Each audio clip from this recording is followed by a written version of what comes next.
He thought he'd left love behind, traded it for power, control, and a name that commanded respect. For 12 long years, billionaire Jonathan Hale built his empire brick by brick, convincing himself he no longer believed in fate. But fate doesn't ask for permission, it simply returns when you least expect it. That night, in the heart of New Orleans, Jonathan stepped out of his sleek black car to attend another charity event, another photo opportunity for the press. The air was thick with jazz music and the scent of rain. Then he saw him, a small black boy, barefoot, clothes torn, standing by the orphanage gate. Around the boy's neck glimmered a golden heart-shaped pendant, the same necklace Jonathan gave to Amara, the only woman who ever truly loved him, before she vanished. His breath caught. The world around him blurred into silence. Sometimes, love doesn't die. It just finds a new way to be seen. Before we begin this story, I want to speak to the part of your heart that still remembers what love feels like. Tell me, have you ever loved someone so deeply that even after they were gone, their memory never truly left you? Maybe you moved on. Maybe you built a new life. But somewhere, late at night, their name still lingers in your thoughts, like a whisper you can't forget. This story isn't just about wealth or chance. It's about love that refuses to die. A love that bends, breaks, and disappears, only to return when the heart has almost forgotten how to feel. Some people say fate is cruel. Others believe it's kind. But sometimes, just sometimes, fate gives you one more chance to right a wrong, to find closure, or to see the truth you once overlooked. So as you listen, don't just hear the words, feel them. Because somewhere out there, someone you once loved might still carry a piece of you, the way a child carries a story he doesn't yet understand. Stay with me till the end. Like, share, and comment if you believe that real love, no matter how long it sleeps, always finds its way back home.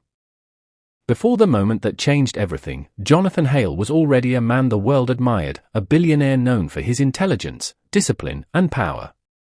But behind every newspaper headline and business deal was a man who lived alone in silence.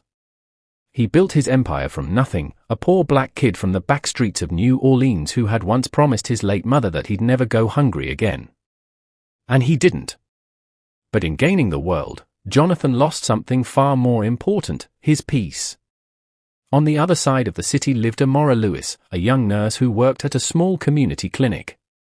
She was known for her laughter, the way she stayed late to comfort patients who couldn't afford treatment, and how her faith in people never faded. Jonathan and Amara were two very different souls, one hardened by ambition, the other softened by kindness. New Orleans was their world, the sound of jazz echoing through Bourbon Street, the scent of rain and coffee, the glow of old street lamps over cracked pavements. Two hearts beating in the same city, but living in completely different worlds. Neither of them knew that destiny was already writing their story. It started on a rainy afternoon, the kind where the sky felt heavy with secrets. Jonathan Hale had just arrived at a small community clinic in the lower district of New Orleans, one of the many he funded through his charity foundation. To him, it was just another stop, another photo opportunity for the press. But that day, someone, caught his attention. Inside the crowded clinic, moving between patients with gentle hands and a calm voice, was Amara Lewis. Her eyes met his for a moment, warm, steady, and unbothered by his presence or his title. "You're the sponsor, right?" she asked with a soft smile. "Thank you for helping us. These families really need it." Jonathan nodded, slightly disarmed. He wasn't used to gratitude that came without fear or expectation. Most people saw his money first, not his humanity. But Amara saw differently. She spoke to him like a man, not a brand. When the rain outside turned into a storm, he offered her a ride home. She refused politely, saying, "I'll walk. The rain doesn't scare me." For the first time in years, Jonathan found himself smiling. And that was how it began, quietly, unexpectedly, and beautifully. After that rainy afternoon, Jonathan found more reasons to visit the clinic. At first, he told himself it was business, to oversee donations, check progress, handle logistics. But deep down, he knew it wasn't about the clinic anymore. It was her. Amara had a way of making the ordinary feel sacred. She laughed easily, spoke gently, and never seemed impressed by wealth or status. Jonathan, who had spent years surrounded by people chasing his signature or approval, found peace in her presence. She didn't want anything from him. She just wanted him to be. Their connection grew slowly, over coffee shared in the clinic's small break room, over conversations about faith, family, and purpose. She taught him how to listen again, how to slow down. And when she smiled at him, the world seemed a little quieter. One evening, after the clinic closed, Jonathan found her sitting outside, watching the sunset over the Mississippi River. "Do you ever wish for more?" he asked. Amara smiled. "More? No. I just wish for moments that feel honest." That night, he took her hand for the first time. No grand gestures. No expensive gifts. Just two souls sitting by the water, feeling something real. Weeks turned into months. Jonathan invited her to charity events, but she preferred small moments, helping children read, cooking together in her tiny kitchen, or walking through the French Quarter with bayonets in hand. He loved the way she looked at life, like it was something to nurture, not to own. And she loved him, not as a billionaire, but as a man still learning how to love. For the first time in years, Jonathan Hale felt free. Not because of money. Not because of power. But because someone finally saw his heart. Every great love is tested, and theirs was no different. As Jonathan's relationship with Amara grew, so did the whispers. The board members of his company disapproved. His inner circle called her a distraction, a mistake, someone who didn't belong in his world. Jonathan tried to ignore them, until the pressure became impossible to escape. At a gala dinner one evening, a close associate pulled him aside and showed him something that shattered his trust, a forged letter, claiming Amara had taken money from one of his charities for herself. He didn't believe it at first. But pride has a way of clouding truth. Instead of asking her, he accused her. "I trusted you," he said, his voice trembling between anger and heartbreak. Amara's eyes filled with tears. "Jonathan, I would never." But he turned away before she could finish. That night, Amara disappeared. No calls. No letters. No trace. Jonathan searched, but the trail went cold. Months passed. Then years. He buried himself in work, pretending she never existed, until even the sound of her name became too painful to say. What he didn't know was that Amara had been pregnant. She left New Orleans to protect the life growing inside her, their son.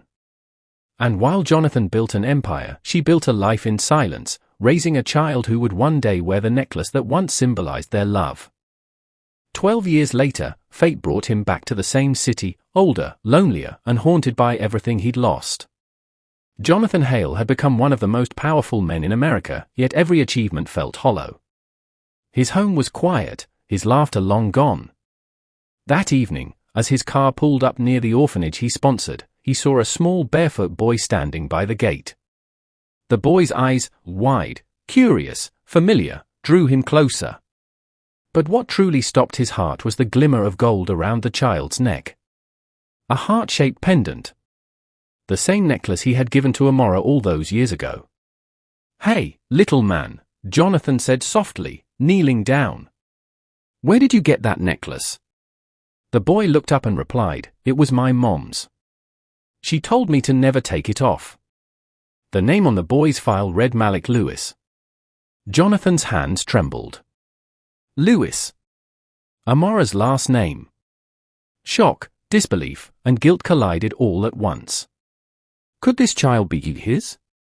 Desperate for answers, he traced Malik's guardianship records and found her address, a small house on the edge of town. When Amara opened the door, time seemed to stop. She looked fragile, thinner, but her eyes, those same eyes that once saw through his walls, still carried warmth. "Jonathan," she whispered, tears already falling. He couldn't speak. He just fell to his knees. "Why didn't you tell me?" "Because you wouldn't have believed me," she said softly. And because I didn't want our son to grow up watching us fight over pride. Silence filled the room, the kind that holds both pain and forgiveness. Amara was sick. Cancer had taken her strength. But she smiled through the pain. "You found him," she said, reaching for Jonathan's hand. "That's all I wanted." That night, Jonathan held her as she took her last breath. He cried for the years lost, for the words never said, and for the woman who taught him what love truly meant. The next morning, Malik climbed into his lap, holding the golden necklace. "Mom said this means love never dies," he whispered. Jonathan hugged him tight. And for the first time in years, he felt her presence again, through the heartbeat of their son. The days after Amara's passing were quiet. Too quiet. Jonathan Hale, the billionaire everyone saw as untouchable, was now a man learning how to live again, one small moment at a time. Malik moved into his mansion, but Jonathan quickly realized that a big house meant nothing to a child who just wanted love. So, he began changing things, not with money, but with meaning. He turned one of his grand offices into a playroom. He packed away his expensive suits and started making Malik breakfast every morning. Sometimes it was a mess, pancakes half-burnt, milk spilled, but Malik would laugh, and for Jonathan, that sound healed more than any therapy ever could. Every night, they'd sit by the window where the city lights shimmered, and Jonathan would tell Malik stories about his mother, how she smiled through storms, how she believed in kindness more than perfection, and how she once said love is something you build, not buy. Slowly, Jonathan began to understand that his wealth was never meant to build walls, it was meant to build bridges. In Amara's honor, he founded the Amara Lewis Foundation, a home for orphans and struggling single mothers, the kind of place she used to dream about. And above the entrance, he placed her words in gold. "Love never dies. It just changes form." Years later, as Malik grew older, Jonathan would watch him from the porch, strong, kind, and full of the same light Amara once carried. And sometimes, when the wind moved just right, he'd swear he could still hear her laugh, floating softly through the New Orleans night. Jonathan Hale, once a man who thought he had everything, finally understood what real wealth meant. It wasn't power.